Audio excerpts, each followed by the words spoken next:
Hello again, everyone, and welcome back to another episode of On the Range podcast with Warhog Tactical and Kelley Defense. I am Mark Kelley, and joined with me, as always, is my co-host and friend from warhog.com, Rick Hogg. How's it going, buddy? Man, Mark, it's going great. Just want to thank you, the viewer listener out there, for giving us your most precious commodity to tune in. But really, I'm going to kind of jump right into something. We had a catastrophic aircraft incident last night. Pray for those families, man. Yep. Pray for those families. I mean, this day and age, it shouldn't happen.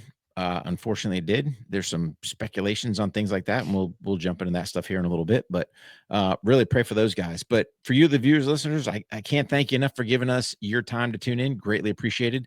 Guys, do us a huge favor. Like, subscribe, leave us a rating, review, whatever platform you're listening on. That's what's going to help us beat this big tech algorithm, get the word out there. We're still being suppressed, right? You're out there, free speech. But hopefully, On the Range podcast will be at the White House here shortly, sitting there in the press room, maybe asking some good questions. So Yeah. looking Yep. forward to We're this new gonna. administration. I'm excited for the next 4 years, buddy. So Yeah. We're definitely going to apply for those credentials for that open media seat that they're going to have at the White House press corps. So, hey, you know what? If it's going to be anybody, why not us? That's what I got to say. same here, So. pal. Yeah, wherever you are, thank you for making us part of your day. Yeah, it had a somber beginning, and we're going to talk about that right off the bat, and give those who haven't heard what had occurred a little update on that. But wherever you are consuming, make sure you like, subscribe, and comment, just like Rick said, and go to ontherangepodcast.com. Make sure you check out all of the crew memberships, all the industry partners, and all the episodes and stuff like that. It's a one-stop shop. You can try the crew membership for free. We'll talk about that later in the show. And also swing by warhog.com and kelleydefense.com. We're doing these lives. We're live right now. If you're listening to it on the audio side of the house, you're going to miss some of the video aspects of it when we show some of the news coverages. But at the same time, we'll leave it in the description so you can pop it in there and see the video. So, yeah. So Rick, you're right. It was catastrophic, and we have opinions about all these things. That's what people want to hear, and it's a tragedy, and we hate to say, I never like to say that these things just happen. I don't like it, but this is a horrible incident, and you and I have some opinions on it because we understand how some of these flight corridors work, Mm-hmm. and how sometimes those margins of error are razor thin, but typically not so much over the District of Columbia, our capital. So I'd like to hear your first comment on that about the infrequency of this and how something like this could happen. Yeah, I mean, especially at a major metropolitan airport, your air Yeah. traffic controllers, man, these guys are spot on. And if you do any research, what you'll never see is the behind the scenes, how many catastrophic incidences these guys are correcting. You got pilot error. Hey, they're on, the runway and they think they're on the taxiway. Hey, this plane pull off. They do a fantastic job. Now, when you look at military aviation, yes, military aviation does have some history of having some catastrophic incidents. However, you have to look at all the environmentals that usually causes those. Some type of dust, snow, adverse conditions. There's something that's usually attributed to what happened. The thing that I'm concerned with is how does a Black Hawk helicopter, an American airline flight, under control of air traffic control, U.S. air traffic control, clear night, all their visible markers on, how does this helicopter collide? And when you look at it, at least from what I saw on the initial radar screen, it's almost like the Black Hawk is going forward and rams it from the rear versus like a head on or something crazy. So the American airline flight, hey, he's en route doing his business, both under air traffic control, and then we have a collision. Now, we don't know anything about the air crew. From what I saw from the video, everyone had their markers on. Were the pilot still on the goggles? Probably. They should have been goggle qualified, right? Should have clearly seen, hey, man, the American airline plane. Hey, what are those strobe lights? What's going on here, right? I mean, just from the mere my understanding, my dealing around as much aircraft as I have, I find that hard to believe that them basically going the same flight path, you can't pick up that other aircraft. And then, oh, by the way, air traffic control being in control. So there's something's not right. And Trump made a tweet about it, or Truth Social, whatever he did. Um, all the same things, clear skies, there was nothing odd about it. What happened? And that's my concern. Um, and I hate to even say this or throw it out there, but I will, because the last 4 years have been catastrophic for our country. Was the pilot a DEI guy or girl? I don't know, right? We know we've had some issues in the military from the last 4 years and DEI being plugged in there. Um, so was it somebody that maybe should have been let go but didn't because they needed numbers, do whatever? I don't know, and I don't want to speculate, but I'm just throwing it out there. At this date, until we kinda, peek and get in there and clean house, I think anything's, open and subject, to that scrutiny. Yeah. I mean, first and foremost, we both just want to send our hearts and prayers out to the families of everybody Mhm, involved. It's a tough situation, but at the same time, we owe it to everybody involved to figure out what the heck happened, and we're going to show some coverage on this. But you and I both having experience with aircraft a lot. mhm, You especially, but we both have a lot of experience with the aircraft operations from what we used to do working in and around DC, and we know that those flight corridors, especially for the military aircraft coming to and from Virginia, wherever they're coming from, they are very strict adhered to. And it mhm, looks as if that he or she who was operating the military aircraft was in that path.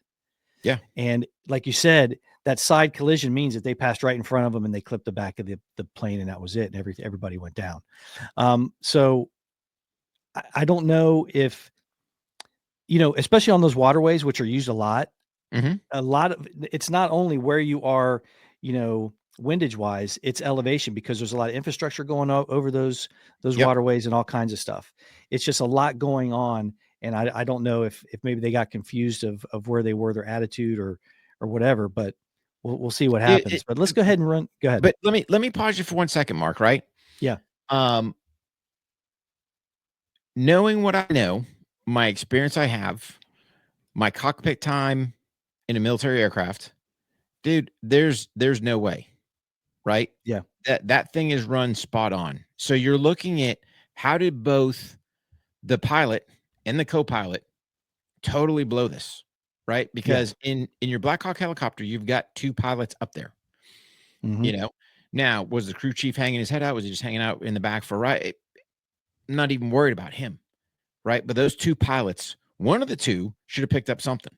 One of the 2 should have heard air traffic control, right? And that's where I just say something, what, it'll eventually come out what's up, but there's Yeah. something suspect, man. No way. So Yeah. I just had to Yeah. throw that in there, but let's roll the No, footage. it's absolutely correct. And when you're in an aircraft like you and I've been into, sometimes you're a two-man crew, Mhm. and hey, everybody's head's on a swivel, bro. Yeah. Everybody, Yeah. and especially in those major metropolitan areas. Um, yeah, we'll see. So here we go. Let's take a listen to the initial reports. Correspondent Jennifer Griffin, excuse me. She is live at the Pentagon. Good morning, Jennifer. Good morning, Dana. We expect to hear from Defense Secretary Hegseth in the briefing room sometime within the next hour. We just received a recorded statement from him. Defense Secretary Hegseth said that this was a required annual proficiency training flight. The Army pilots are required to do an annual night evaluation. The video was obtained by Lucas Tomlinson of Fox News. Family notifications have begun, we're told. We began speaking with Army officials shortly after the crash at 9 p.m. last night. That's when we learned that an Army Black Hawk helicopter was involved in the crash and 3 soldiers were on board. They were on a training mission. Officials say there was no sign of terrorism or criminality. Officials say one of the soldiers on board the military helicopter has been recovered. These were experienced Army pilots, we're told. National Security Advisor Mike Waltz spoke from the White House this morning and raised an important issue, suggesting one of the questions that will be asked: were the pilots using night vision at the time of the crash? This was a routine training flight. As you know, a Black Hawk typically has 2 pilots. In this case, it was, and I can tell you it was an officer and a warrant officer. They tend to have a lot of experience. And then you have an enlisted crew chief in the back. We have learned that there was night vision capability on board the aircraft. Again, whether the pilots were using it at the time, we don't know. There was nothing unusual about the flight paths of either aircraft. We're told there are designated corridors for these military helicopters in the D.C. area. The Black Hawk helicopter took off from Fort Belvoir, Virginia, which is where these helicopters are based, about 14 miles outside Washington, D.C. You often see military aircraft flying in and around the Pentagon, ferrying senior military officials or practicing for routine missions in the skies above the Capitol. The Army issued the following statement, quote, well, before we go into the statement from the Army, and then Pete, it sounds like he's going to have a statement as well, prior to his full press conference. Those who are viewing, you can see this coverage from Fox News. Is that corridor, again, we talked about it, they are very tight. They're spot on. They're strictly adhered to. And it looks like they were on it. It looks like they were pretty early in their flight as well. And it's definitely following that waterway. Yeah. So but let me add a couple points, Mark, right? So they gave some important information that I didn't know up until this point. So you had a captain and a warrant officer. More than likely, it was the captain getting the check flight. And again, if it's a proficiency flight, that warrant is probably an instructor pilot, just so, hey, in case anything happens, he's got control of that aircraft. So it, again, just sheds a little more light, annual nighttime. And here's the thing, I thought, and don't quote me on this, I don't know the current military regulations. I didn't think their flight proficiency on the goggles was annually, right? To me, that seems way long. I thought it was I think it was every 3 or 6 months. And I can't remember, again, regular Army side versus special operations side. I mean, them guys are flying under goggles all the time, but regular Army side, I don't know what their requirements are. So it does seem like a big gap that's a long time to go without being under nods. That's a long time to be for a proficiency flight. Yeah. So anyway. Yeah, for sure. While performing a training mission, a United States Army UH-60 Black Hawk helicopter from Bravo Company, 12th Aviation Battalion, Davison Army Airfield, Fort Belvoir, Virginia, collided in midair with an American Airlines Bombardier CRJ-700 regional jet flight 5342 last night at Ronald Reagan Washington National Airport. This was a standard UH-60 Black Hawk, a 4-blade, twin-engine, medium-lift utility military helicopter manufactured by Sikorsky. It can carry up to 15 people, including 2 pilots, 2 crew chiefs, and 2 rescue specialists. Defense Secretary Hegseth, again, we expect to hear from him within the next hour. We also have a recorded statement that he made just moments ago. Here it is. It was an annual proficiency training flight. We do know on our side who was involved. It was a fairly experienced crew, and it was doing a required annual night evaluation. I can tell you as... Yeah. What do you think about that, Rick, before I go in there? I mean, I thought they had their requirements were more than just annually under goggles. That's a long time, in my opinion, to go, hey, proficiency or not. Yeah. But again, that's the military requirement, not mine. So again, I still say when you're looking at proficiency flight, that PIC or pilot in charge, dude, he's making sure everything's straight. So I find it hard to believe. And then Pete's going, hey, it was an experienced crew. The warrant was definitely experienced. How much time the captain have? I mean, I don't know. So again, just suspect and just a catastrophic incident that didn't need to happen. And I'm sure as we get more details, we'll find out what's up, but yeah. Right. Yeah. And we all know how that is. Hey, man, can I get on this jump because I haven't jumped in the last, let's squeeze this in kind of thing. Who knows? No, it happens because they got to keep that proficiency up, but Sure. a year, you got a year to do it. That seems like a long time, man. They It they does seem like required a us, long hey, time. and them guys are getting flight pay, right? So let's just Sure. apply common sense for a second. We had to jump every 3 months. Now, granted, you could stretch it out to 6, but then you owed them 2, right? Um, but it was all about for the pay. I find it hard to believe that the Army let pilots go a year before they're getting on the goggles. So Mhm. I could be wrong. I don't know all the ins and outs of the regular Army aviation system goggle requirements, guys. If you guys know, hey, shoot them in the comments below. Kind of educate us on what's up there. But that's just a very long time, my friend. It certainly seems like an awful long time, buddy. Mm-hmm. As I drove across the Potomac River this morning, Dana, and walked toward the Pentagon, it was an eerie sight. Not a single flight in the air. This is normally a very busy corridor with military helicopters and commercial aircraft flying down the Potomac past the Pentagon, circling above the Pentagon. The last time it was this quiet in the skies over Washington, D.C. was after 9/11. I'm Steve Doocy. It seems like the American Airlines flight had some U.S. figure skating team members on it. I don't know, with some Russian figure skating nationals. I don't know, but as soon as we learn some more, we'll definitely put that stuff out. But it's a terrible thing. Yeah. And I think we got a little bit more on this crash that I kind of want to check out. But let's go ahead and bring this up. See if there's anything good on there. That's a big body of water.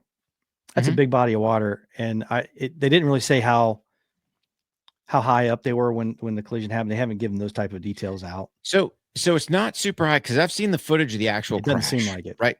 Oh, did you? So, yeah, the fireball. So I've seen the air traffic radar and then the collision above. And they're not that high. Right. And I can't remember, don't quote me on this. I think the American airline was coming in for their landing, I believe. But again, don't quote me on it. So, but it's air traffic control. I mean, you could see the indicators going on there because on the radar, hey man, when aircraft start getting too close, they've got, their little flashing lights and all this other stuff. So, and those guys are typically on the radio. Hey man, barking orders. Hey, do this, do that, turn here, whatever to those aircraft when they have those brain fades. And I don't know. It'll all, I'm sure over time here, it'll all come out, but it's definitely a catastrophic incident that I think could have been avoided. Oh yeah. 100%. Yeah. Let's bring in John Roberts now. He's on the scene, getting set to host America Reports, but helping us out this morning. He knows the area, knows the routine, knows aviation. So John, there are some reports that even overnight, they were pulling out some bodies. Have you been able to confirm anything like that? We have not heard reports from police where I am yet. I mean, that's probably what the situation is. The emergency services launch into action so quickly when something like this happens. Remember, a little more than a week ago, there was a car accident on the Arlington Memorial Bridge. A pickup truck went off the bridge and into the Potomac River, and divers were on the scene within a number of minutes. So when something like this happens, they're always prepared for the worst and to respond to it. There are so many police agencies around here. The Coast Guard is just a little bit up the way. We see the Coast Guard helicopters flying here all the time. So they are well equipped to respond to an emergency like this. But it's still such a shock to the system here in Washington, D.C., that something like this happens. It was back in 1982, the last time that a plane went down in the Potomac River. You'll remember the Air Florida flight. And so much going on today in D.C. as well, with confirmation hearings for the FBI director nominee, Kash Patel, Tulsi Gabbard as well for ODNI. Those hearings, as we understand, are going to go ahead today because, as Tom Cotton was saying, as Shaw Duffy was saying, it really drives home the importance of the president having his national security team and all of his support staff and advisors in place. Because when you've got to respond to something like this, you want to make sure that you've got your team in place. Sure. Now, Well, speaking about that response, though, Rick, I think we can both agree for sure that having the transparency that this administration has is going to be a big help.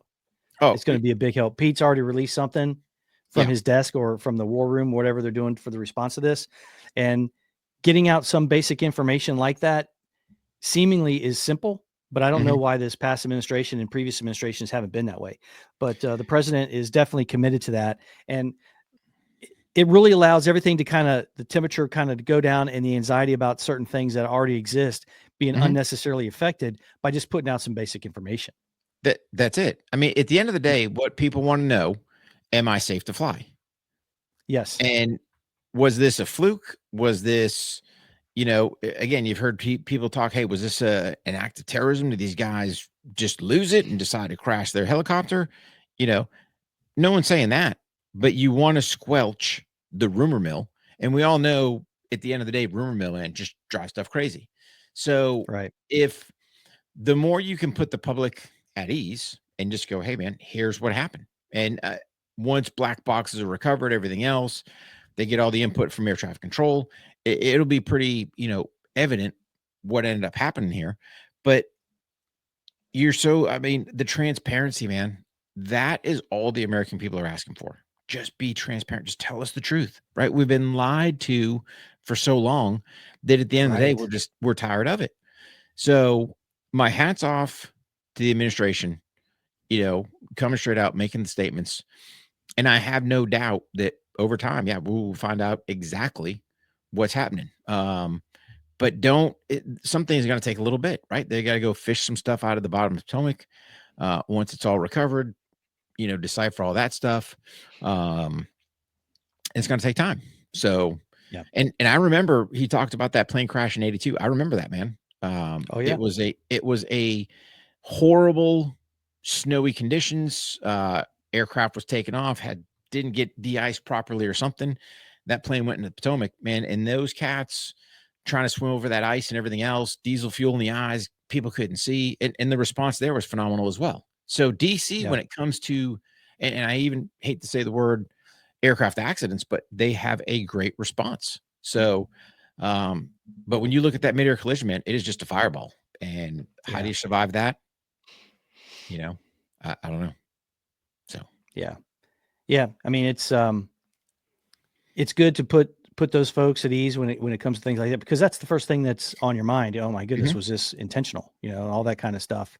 And that's it. Even if you don't like the information, if you don't like what they're saying, and people don't like what we're saying. Yeah. It is what it is as far as, the facts that they know at this time, and at least you can deal with it. Same thing with the drones. He immediately came out and said, hey, look, these were authorized through the FAA. We had suspected that because of all their lights and everything going on, and some of the geo fences that were up, but these were not affected. That's because they were there. They were allowed to be there. Right. Those kind of things. Now you can argue if these are aliens or if this is other people doing other stuff, all you want. And that's okay. As long as hey, we're not looking for a dirty bomb in New Jersey. You know what I mean? Well, I think your transparency plays right into kind of probably the next big thing of this podcast. You look at the release of between JFK, RFK, and the MLK files, right? Just trying to be transparent. And, I'm going to give you kind of my two takes on it. Why was some of this stuff classified? Why was it held? I think when RFK and JFK come out, I think we're going to be shocked at some things. That's just my gut, and we'll talk more into that. But if we go into the MLK, when you look at the documents that came out, what would have happened in the 60s during all that turmoil that was going on anyway, had the federal government released the investigation information they'd found out about MLK? Dude, I personally think in this case, they kept it under wraps to try to keep some civil, or they kept it under wraps to prevent civil unrest. And had that information come out, dude, people would have been hooping and hollering, the government's lying, you're saying stuff. And I just don't think it would have been a good fit. Now with it all coming to light, man, it totally changes, right? It totally changes the aspect of the man that was doing one thing in public and then behind closed doors doing 180 out. And it just, man, how quick your legacy can kind of go in the crapper, for lack of better terms. Yeah. I mean, people Yeah. still remember him for what he tried to do for the civil rights movement. But man, some of this other stuff, crazy. Yeah. Crazy. Yeah.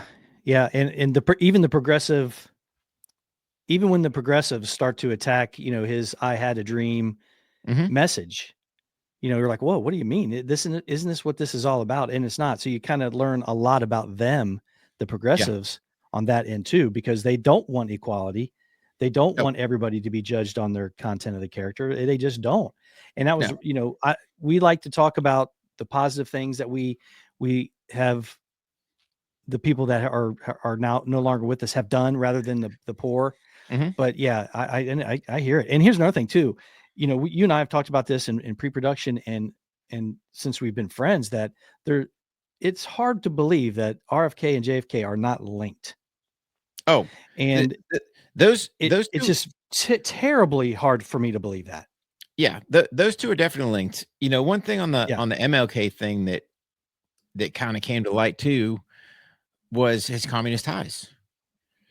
And Yeah.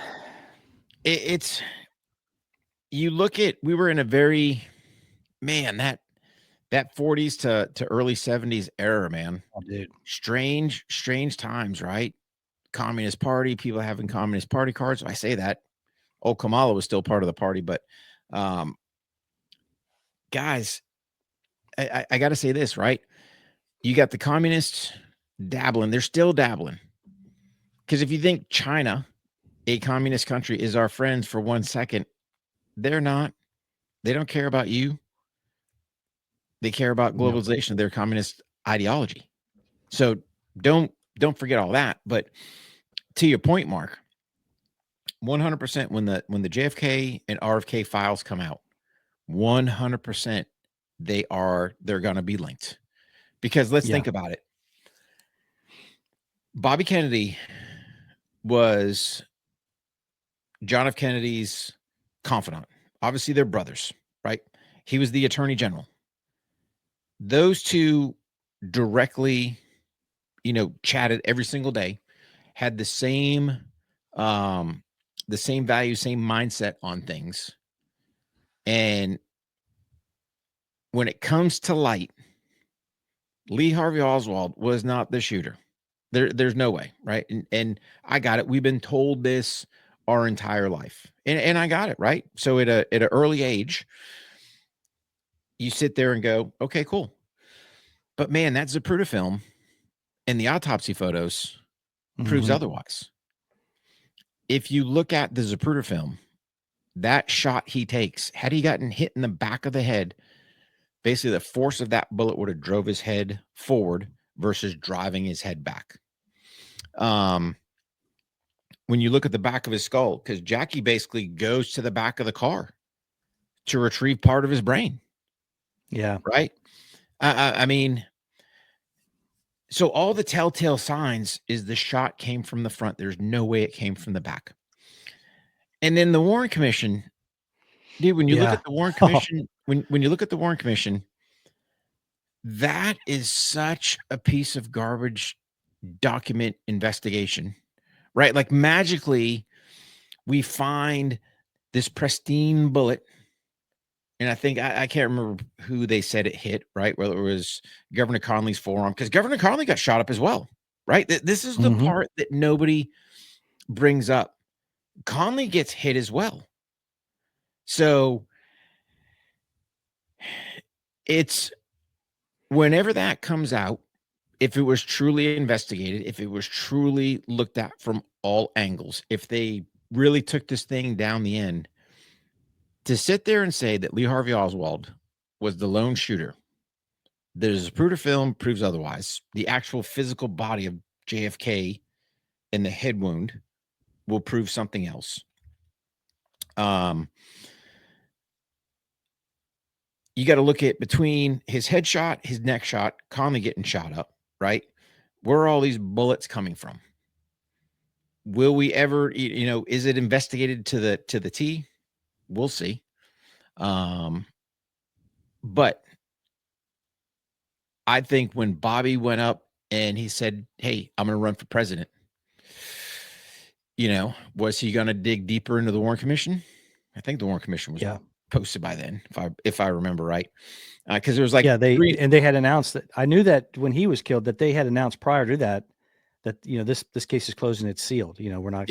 Yeah, Lee Harvey. Everyone put the Yeah. burden on Lee Harvey Oswald, right?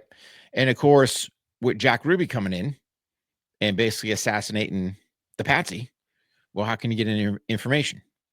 And then you look at Jack Ruby, who's got ties to the mob. I mean, this thing is so intertwined, and from investigating homicides, right? They're pretty clear cut. When you start tangling things, when you got multiple players involved, that's when you got to start going, something's not right. And then at the end of the day, it's all about the evidence. If John F. Kennedy got shot in the back of the head from Lee Harvey Oswald, as described, why did his skull and brain matter fly to the rear of the vehicle? Just ask yourself that. Why was the majority of that blood splatter, right? And you've investigated homicides, you know this. The force came from the front. It's just physics, right? You can't change that aspect. Now, if the Secret Service agents, Governor Conley, if they were covered in blood and brain matter was flown to the front, dude, you could easily say Lee Harvey Oswald was the guy. But it leads you too many questions. Why is all that splatter to the rear? And that's basic investigation 101, right? How did all this get missed, looked over, whatever you want to say, unless there wasn't, if you want to say a conspiracy, a cover-up, whatever word you want to use. Yeah. And then in Bobby, go ahead. Well, I was going to say, and then Bobby came next. Right. But I think Bobby, because you got to think Bobby was the Attorney General. Here's what I don't know. I don't know if he stayed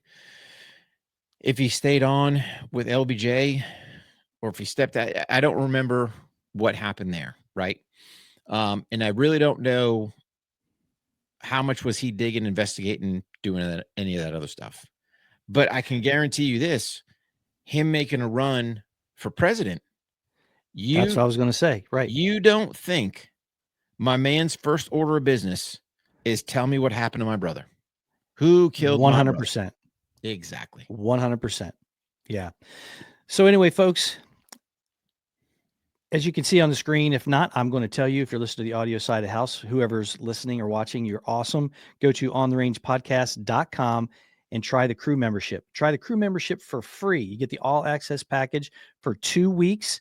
And as always, this show is brought to you by the Firearms Training Notebook from Hogg Tactical and Kelley Defense. 1% better every day. If you're training, you got to have a plan, whether it's live fire, dry fire. If you're not documenting all your tangibles, you're just not going to see your progression. It's impossible. So it's the way it is. You can like it or not, but go check out the book. Go to Amazon. You go to the websites, and you can go to Amazon and check it out. You type in Firearms Training Notebook. It's going to pop right up. So anyway, Rick, we're going to bring on a very colorful character, a couple of them actually. And here's the bottom line. Here is the 100% bottom line.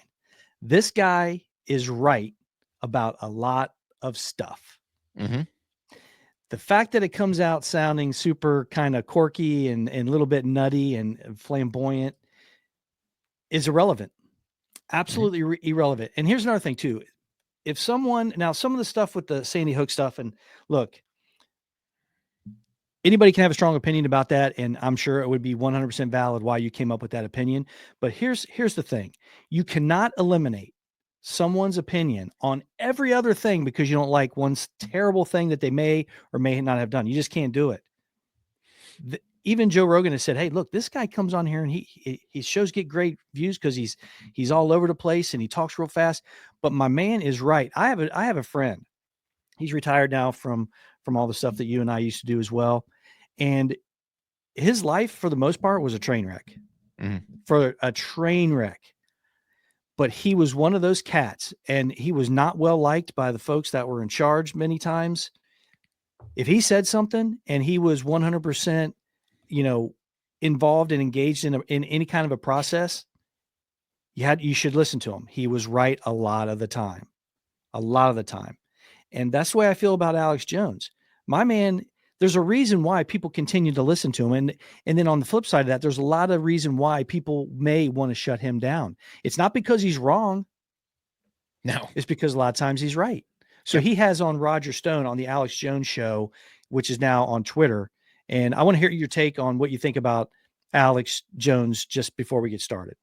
No, I mean, let's be an honest broker, right? He's on a lot. He's putting out a lot of information. And like you said, he's right. He'll almost predict things for the future.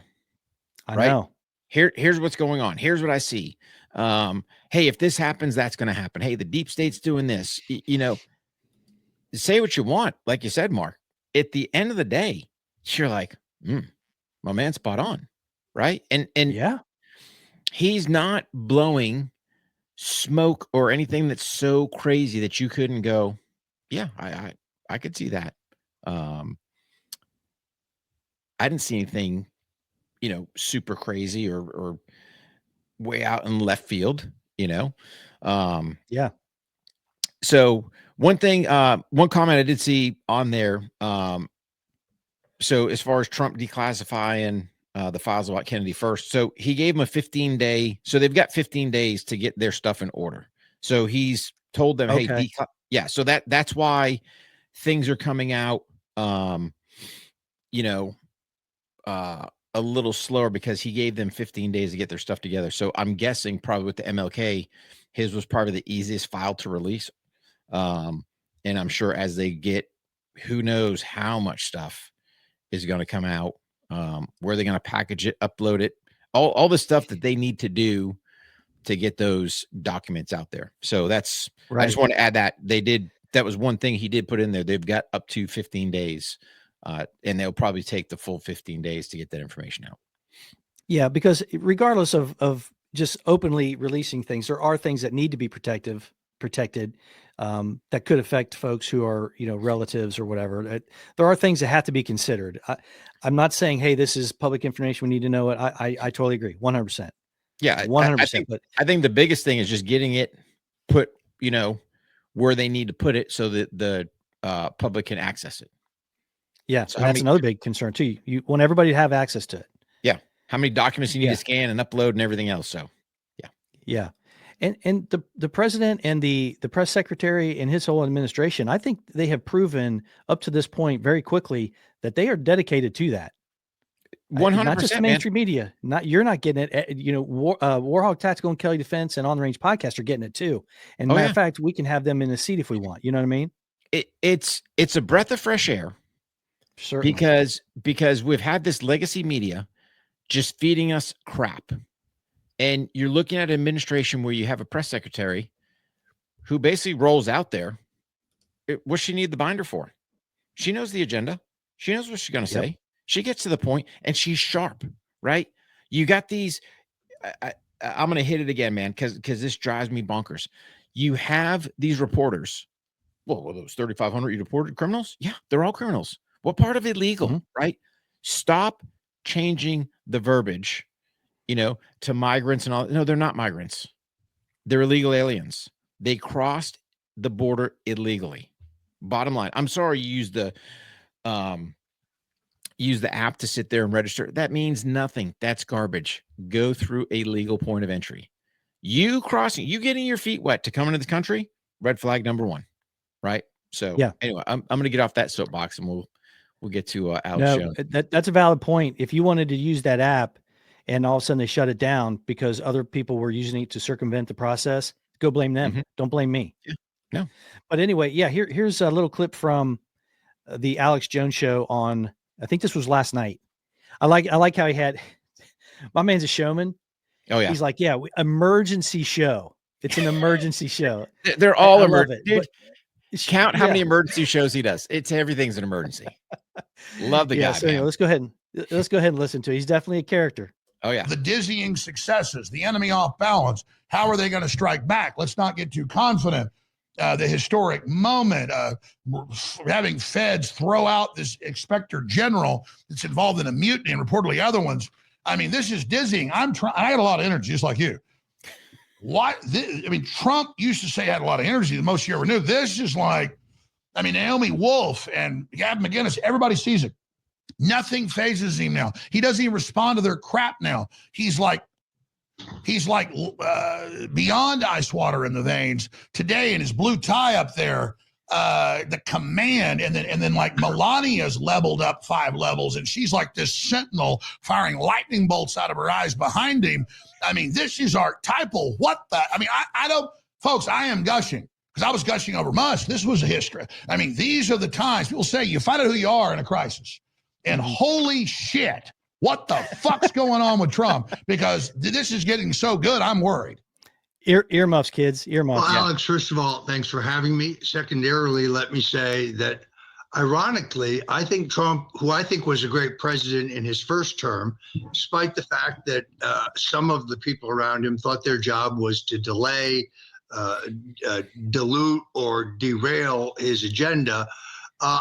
Ironically, this 4 years in the wilderness, being denied an re-election, which I think he actually won in 2020, has prepared him to be even a greater president in this term.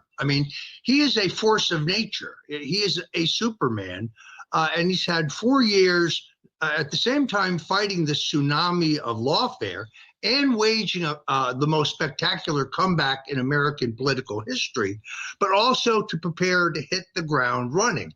And he has a much, much better grasp on Washington, on the two-party duopoly that seeks to destroy our constitutional liberties, on the epic corruption of our intelligence agencies, about the deep infiltration of our military, about the power of the think tanks and the defense contractors and others who make huge profits out of war. Now you add to it the historic alliance with Robert F. Kennedy and Tulsi Gabbard and Democrats like Rod Blagojevich, where all people, regardless of party, all people of common sense, all people who are for peace over war, for free speech over censorship, and who want a healthier America for our families and our children, are on one side of the equation, and the McCains and the Cheneys and the Kinzigers and the warmongers, regardless of party, are all in the other camp. This is much greater than just a victory for the nominee of the Republican Party. This is a complete. I totally agree with that, and he says it in a great way. Mm-hmm. He definitely is in a better spot now than he would have been had he won in 2020. Oh, for sure, brother, without a doubt, right? And this is where you can sit there and say what you want as far as him getting axed at the knees and everything else and wanting to get him out of power. That was their mistake by giving him that break, because he was smarter. That 4 years he had to wait.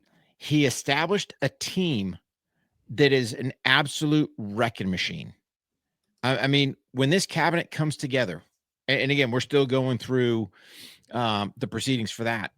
But when the team finally gets established and gets all the nominations in there, boom, and can actually get this thing up and fully running, man, stand back. And it's just, Roger Stone brings up some great points, right? Why in the world, we are Americans, why in the world censor our speech? We are entitled to our own opinion. Quit changing the word opinion in misinformation. Dude, I can say what I want. I am an American citizen. That is my God-given right. And they want to suppress it. They don't want you to speak. They don't want On the Range podcast. They don't want this free media out there because we speak our mind. Pull the blinders off, America. We've been lied to for the last 4 years. The powerhouse that's coming in, the changes that's happening is absolutely amazing. And then he brought up a great point. RFK, right? Why are you drilling a dude about trying to make the country healthier again? Because you've got big pharma interests, right? You've got all this backdoor crap. Our health policy, our nutrition, our food supply, insurance, it is broken to benefit those at the top who get your money. And what do you get in return? Squat. Yeah. You've been fed a bad bill of goods. Why is it that certain products made in the United States can poison you, but other places in the world, they won't take that garbage? Oh, you got to change the ingredients. Elizabeth Warren said it. He wants to bankrupt the pharma. What do you mean bankrupt?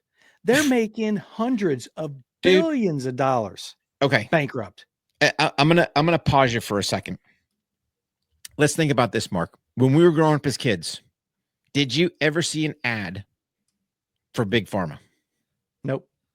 You know, so I know from just watching the TV that I watched, now that I'm over 45, right? I'm still 29, but just work with me here, right? Now that I'm over 45, I should know this. I'm drawing a freaking the HPV. I'm safe from HPV, right? Because the news ads tells me, right? But dude, if you're over 50, meningococcal pneumonia is going to get you, right? Like, it's all fear mongering. Oh, so take this pill or get this shot or do whatever. It might do this, this, and this, and all these side effects might kill you, but get on it. It's like, dude, have you lost your mind? Right? Like, it's all just big pharma in your face, in your face, in your face. Be gone with it. Exercise. How about them apples? Eat healthy when you can. It's going to cost you more because all these companies are putting all this crap in there to save money, to poison you. That, oh, by the way, you need that stupid pill or injection or whatever to get your health. So, sorry, dude, you can't go 10 minutes without seeing 15 freaking pharmaceutical commercials. Dude, I think ridiculous. I'm dying. I don't even know what half the stuff is, but I feel like running the doc going, hey man, give me a script for this, this, and this, right? What do you need that for? TV told me. Yeah. Right? Yeah. Why do they advertise? To bring awareness, right? They're subliminally putting crap in your head. I mean, that's what it is. Yeah. So. All right, I'd like to hear what they have to say about the files being released. Let me see if I can find it. This is a pretty big, he runs his stuff 24/7 on X. Crazy. Maybe we start doing that. Just running this show 24/7 for a whole day. I guess you got to put it on. My point is, we had to do this because the alternative was so insane. And thanks to the independent media and us forcing the public to know who the bad guys were, people then rejected them. And now the change is so massive, but it's ours to lose. So good things Trump's doing. What's coming next in the agenda? How do you think the bad guys are going to strike back? Any chinks in the armor? And then in 10 minutes, we'll go to this exclusive tape of the head of the DNC and Billy Saul Estes admitting what we already knew, what you documented, your #1 New York Times bestselling book decades ago, where we are with that and what's coming up with the JFK release and the details of. Now, that's the piece I wanted everybody to see. Mm-hmm. This is pretty interesting. Let's go ahead and run some of this. And they have to kill Robert Kennedy. And they try to kill Ronald Reagan with Susie Wiles and the political director, James Blair. These are highly capable, highly skilled, highly effective people who understand their boss and understand their job is to. And we've seen that now. So let me ask you the next question and we'll go to JFK. You know the rule. We're winning, but we need to not be overconfident. That's when we lose it. How are the bad guys going to strike back? And how are they trying already? And this is important to your point, Rick. All these people that they're talking about, they're very good. They're very qualified. They're very believable. The people trust them. They're in these positions. And then that is the dilemma that some of these folks on the side that don't want this information out of what they've done or what they're trying to do, because it's going to be a coup to what they're trying to accomplish. Yeah. They don't want the American people to know this. And they don't want these people who can deliver that message, like Kash Patel, like Donald Trump. All these folks, they are believable. They have the facts and they got their stuff together. We can't have these people in power. And that's why I think they're leading into what happened with JFK. And that's exactly what you were saying. Yep. Let's go ahead and continue just a little bit here. Cut interest rates. Canada just did. They were going to cut it if Kamala got in. Clinton Carter admitting that LBJ hired Mac Wallace to assassinate JFK. And Mac Wallace is just the go-between. But LBJ gave the order, but it was globalist above that we're manipulating it. So here's the report. So those who are watching, We're watching the Alex Jones show on X. And those who are listening, they're about ready to play a tape that was dropped. Now, where this exactly came from, I don't know. How's life treating you today? Well, Saul, it's been pretty touch and go situation. Lyndon and I have had quite a few unpleasant words here lately over the deal with that he hired Mike Wallace to assassinate the president. It's been hectic. Wow. Yep. Saul Estes and Carter Clinton talking about personal conversations that they had with Lyndon. Mm-hmm. What's your immediate thought on that? I've never heard this tape. No, I haven't either. I thought they were right? just going to talk. I thought it was going to be commentary. I didn't know they were going to play a tape. And I'll be honest with you, I didn't think LBJ has got the juice. Wow. Right? That's a bold statement. And if that's the case, dude, and he's being sworn in, and for the viewer or for the listeners, we've got the picture up basically in Air Force One of LBJ being sworn in, and Yes. Jacqueline's right next to him. Jacqueline is still covered in blood. Like when you watch her go up the aircraft, she did not change. She did not do anything. She is still covered in her husband's blood. And if she is standing next to the man that plotted that, good God, man, that I didn't think. And again, in my conspiracy mind, I wasn't thinking LBJ. Wow. Here's the thing, though, dude. You know what? I'll be honest with you. I got a little bit of goosebumps going on right now, and I'll tell you why.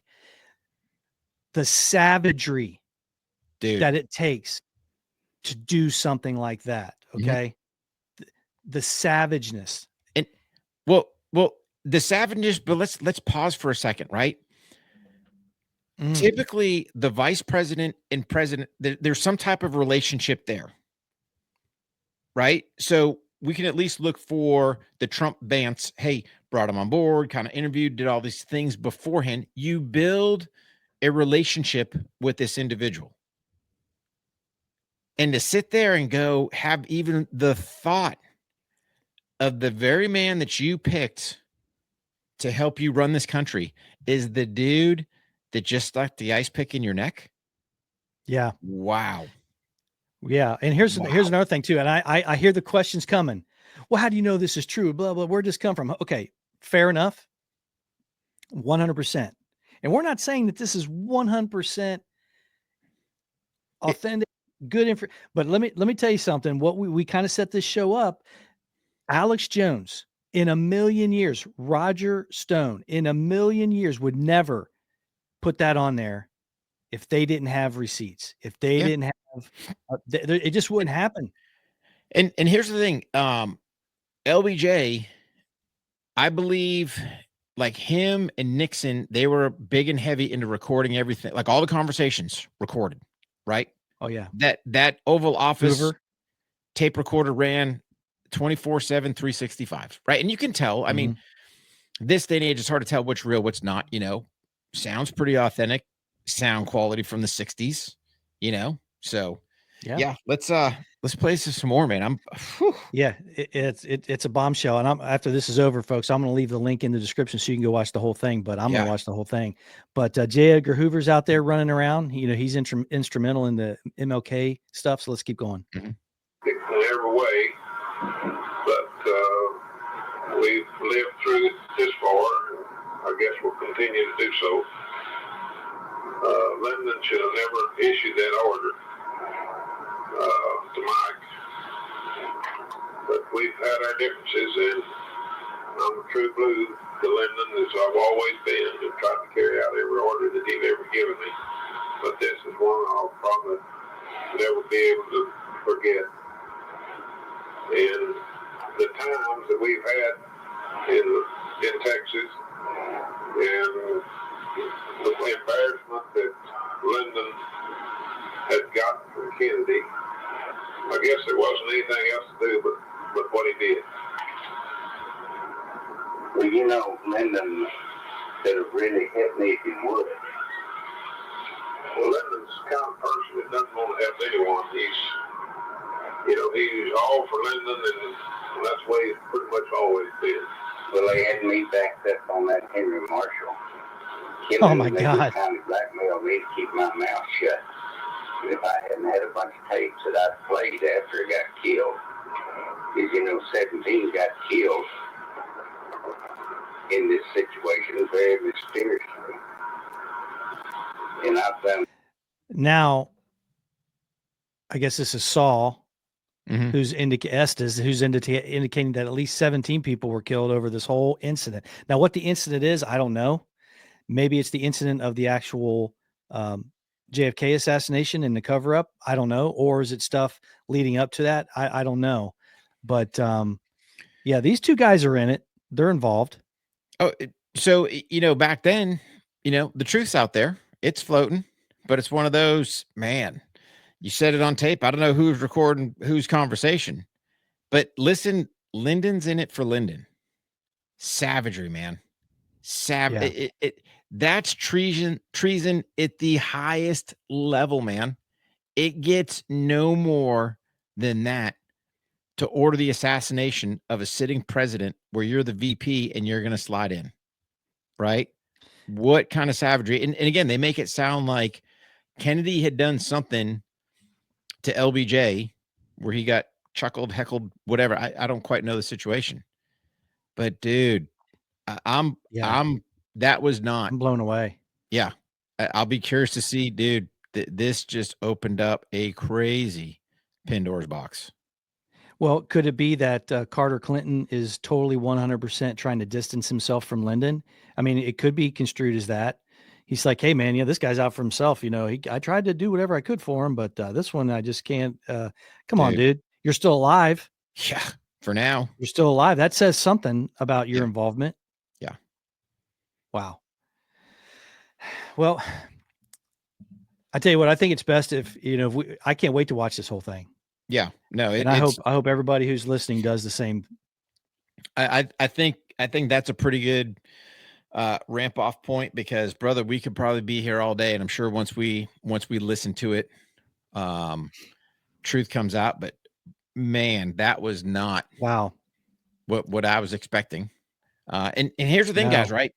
You're catching it first time, just like with us. And I think part of this, of the true and authentic is, man, you listen to that and you're like, whoa, I was not expecting that. I would have expected somebody from the military industrial complex, because JFK, again, he didn't want to commit to Vietnam. Of course, all those dollars that are going to happen, when that war machine kicks off and profits lost. And wow, to sit there and go LBJ. And I'm sure as documents start coming out, it'll be, hopefully there'll be some backing to that versus just a regular, one person voice recording. Cause again, you want to have the receipts to back it. But I could see why everyone has been so hesitant to release this. Right? God, I can't even. I don't even know what to say, brother. I'm at a speechless point. If that is true, if that is the case, the ultimate betrayal, the ultimate act of treason conducted by a president. Wow. Yeah. And something could come out that would be contrary to this, of course. Sure. But, here's the thing. To set that in motion, was it Mac Wallace? Is that what he said was the person who was given the initiative to get this stuff moving forward? Yeah. It has to touch a lot of people, I would think, at that point in order to pull something like that off. And designing it. You can't just take one person. Maybe that's the 17 people they're talking about that we can't ask about. Hey, how'd you pull that off? You know what I mean? But I mean, but then again, I mean, let's think about it, brother. Right? Let's think about it. The mere planning, coordination, 1960s time frame, right? To execute something of that magnitude, to assassinate a sitting president. And Then you got to find the players to execute it. Right. So you're just not grabbing Snuffy, the pipe hitter, off the street and going, hey, man, you want to smack Kennedy? Dude, you need somebody that's skilled. Right. Hey, you're going to have to hit, and I don't know if they plan for the headshot or, again, this is where we'll probably never find out the details. We might find out how many potential shooters were there. Right. We know we had the missed shot, if you want to say, because we got the throat grab. We got the one that hit Conley in the shoulder through the forearm. Right. Obviously, whoever did the headshot, then you had, this is where, because you got some speculation. Hey, it was the driver or the passenger of the limo, one of the Secret Service agents that took the shot. Wow. Could it have been? I don't know. The Zapruder film, it doesn't exactly, it's like not frame perfect. You can't see anything come back there. Like but then why didn't Conley, Conley was there telling me Jackie didn't see nothing. Jackie didn't hear a pop from the front, right? Like, so all these things, some things seem very far-fetched, but to sit there and go, LBJ was the mastermind behind this thing, Christ, dude, and that had to be in the works for a while, right? You're just not going, hey, man, here's what's up. And then you got to think, right? Because it was either 2 or 3 days prior, the presidential route was put out in the paper down in Dallas. Like they knew exactly where they were driving, right? So, hey, we can set the patsy up, get all this stuff straight. Hey, X marks the spot. Here we go. So, I mean, there's planning, coordination, things that have to happen, and then finding the bodies to actually execute this thing. Good God, man. Well, that's a very good point. And who are you going to trust? A radical who is a wackadoo, kind of a loner? Are you going to trust that he is going to make it to where he needs to be on time, has the skill set to carry it out, and actually has the willpower to go through with it? Yeah. My answer to that is 100% no. Yeah. It's going to be a professional that's in our employ, that's there for this type of reason, mostly in other countries. And it's going to be more than one, because once this gets set in motion, it cannot be a failure. And I know with the RFK thing, it's like, hey man, we got old boy to kind of do it and shoot him at the front, but my man got pistol punched from the rear. Yeah. So again, all those things, and here you made a great point. The time period that this is, they released that stuff. Dude, those folks knew already. They had people on the inside who knew exactly where he was going to be, what time he's going to be there, how fast he's going to be going, all that stuff. Who's going to be driving, or who's planning to be driving. They knew all that stuff. And it is just, it's taken me from thinking, one person, and we've talked about this, one person, it's hard to believe that one person can affect history that dramatically. And you know what? We were right. Or at least we believe now we're right that it wasn't one person. No. Like I said, for my standpoint, once I got better educated past the indoctrination that the public school system puts you in, that Lee Harvey Oswald killed John F. Kennedy. When you see the Zapruder film, to me, that was the telltale sign, right? Like you can't debunk it. Why they didn't destroy that thing is beyond me. But the Zapruder film, arrogance, maybe arrogance. I'm JFK, or I'm J. Edgar Hoover. Yeah, I can do whatever I want. Yeah. Oh yeah, Warren Commission. Oh yeah, there's Lee Harvey Oswald. Yeah, we can do what we want. We're in charge here. It's simple, and it goes back to this, right? It's simple criminology to sit there and go, look at the blood splatter. You don't have to be a rocket scientist, right? To go, hey man, why is all his blood, brain matter thrown to the back of the car? That can only be for one reason, because the shot came from the front. Yeah. Right now, the suspect, grassy knoll, and you can go on and on going, okay, hey, we don't want you to drive the car over 20 miles an hour so that everyone can see whatever. Like, I don't know I can't recollect the speed of the vehicle, but it wasn't that fast. And then looking Yeah. at Plus, they're coming straight at them. So there's almost coming, zero. hey, Yeah. here's the spot, all that stuff. Do I still think there was a shooter in the back? Yeah, I think they had multiple angles going in there, right? Because how do you explain Conley's wounds? And Conley's wounds were up high, right? Because he gets hit in the shoulder down into the forearm. So, but nobody ever wants to get on that stuff, right? Nobody. Okay, hey man, that in itself is suspect. But I guess going, hey, and I don't know with the bullet wound to the neck, right? Like, so here's where it gets. I don't know where that projectile went when you get shot in the neck, right? Because your neck ain't stopping a rifle round. Bottom line, where'd that projectile go, right? Like all these questions. And I think that the car got quickly cleaned up and done whatever. But God, it's going to be. Yeah. Wow, America. Yeah. I'm going to have to go back and thanks, brother. You gave me some homework for this afternoon.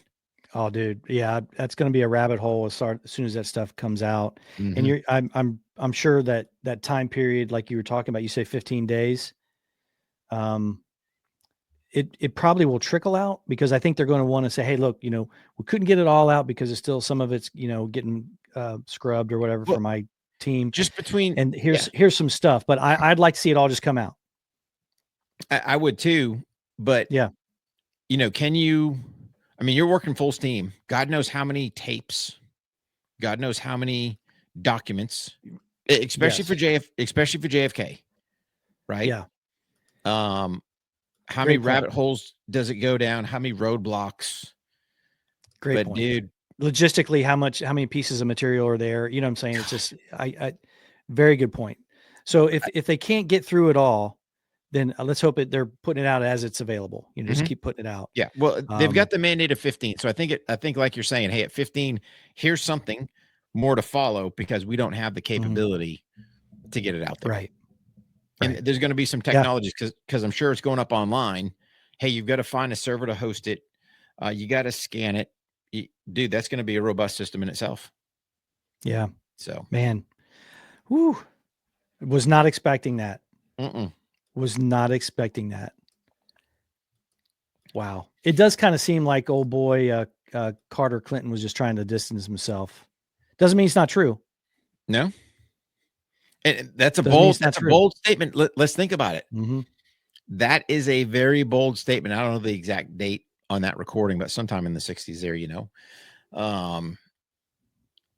to even make the implication, right? Everyone could have thought, hey, you could have thought the commies, you could have, because that was the kind of the play, right?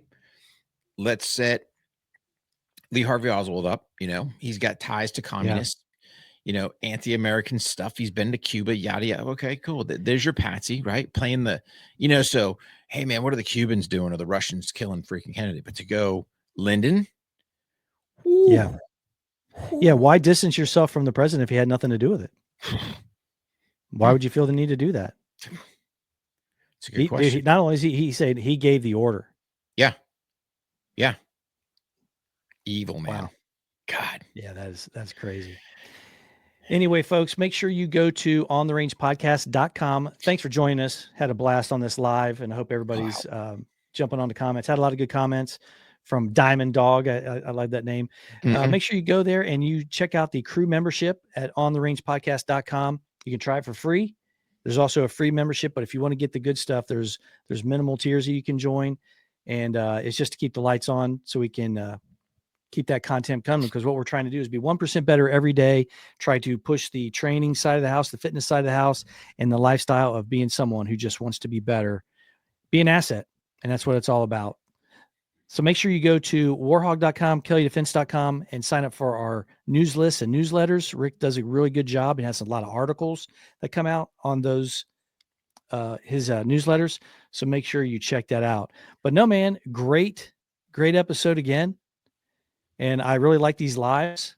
It seemed to me that there was a lot more active viewers. When I say active, not necessarily active on the comments, but actively watching at the same time.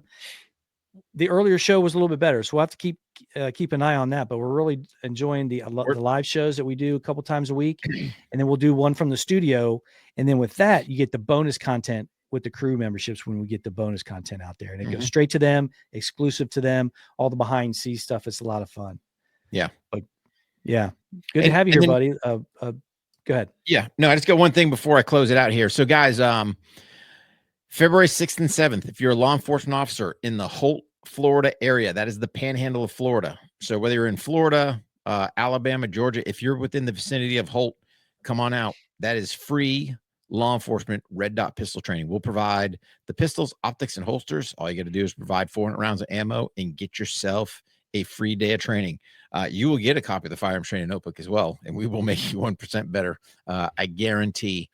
That following weekend, we've got a one-day CQB course. We've got a one-day pistol course, again, right there in Holt, Florida. And then circling back 22 February, back up here to North Carolina to do a pistol marksmanship tune-up. So all that's available at warhog.com. But guys, appreciate all your support tuning in. Mark, is always a great show. And for you, the viewer listener, we appreciate your support more than you know. So make sure you guys train hard, stay safe, and we'll see you on the range.